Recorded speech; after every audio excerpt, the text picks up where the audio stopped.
Politik Islam disebut sebagai politik terbaik di dunia karena berdiri di atas prinsip riayah su'unil ummah, mengelola, menjaga, dan mengurusi seluruh urusan umat. Dalam Islam, politik itu bukan untuk rebut-rebutan kekuasaan, tapi amanah untuk melayani rakyat, untuk melayani umat. Dan kekuasaan itu hanya sebagai alat, bukan sebagai tujuan utama. Dalam pemerintahan Islam itu memiliki tugas dan tanggung jawab langsung untuk memenuhi kebutuhan-kebutuhan dasar rakyatnya seperti sandang, pangan, papan, dan lain-lain. Negara tidak boleh lepas tangan dan berkata rakyat harus mandiri, nggak boleh. Jika ada rakyat kelaparan, tidak punya tempat tinggal atau tidak mampu memenuhi kebutuhan hidup dasarnya, maka itu adalah sebagai kegagalan negara, bukan kesalahan rakyat.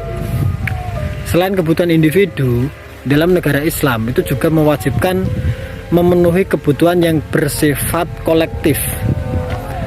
Seperti apa? Pendidikan, kesehatan, keamanan, dan lain-lain. Pendidikan bukan komoditas mahal dalam negara Islam, dan kesehatan bukan ladang bisnis. Dan keamanan itu bukan alat untuk menakut-nakuti rakyatnya.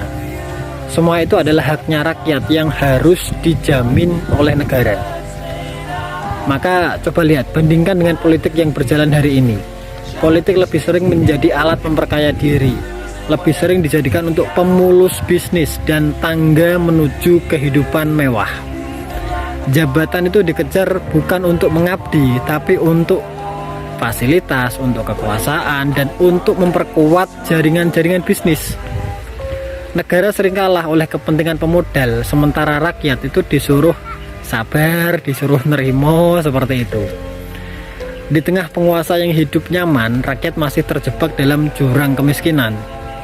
Dan data dari survei internasional termasuk dari Bank Dunia itu menunjukkan bahwa angka kemiskinan dan kerentanan ekonomi itu masih sangat tinggi. Artinya apa? Pertumbuhan tidak otomatis berarti juga seiring dengan kesejahteraan. Dan inilah perbedaan mendasar.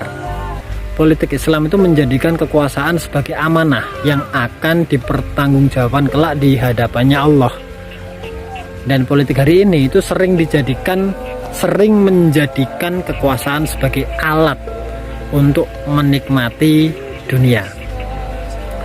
Maka selama politik dijalankan tanpa nilai ilahi, dan maka rakyat akan terus menjadi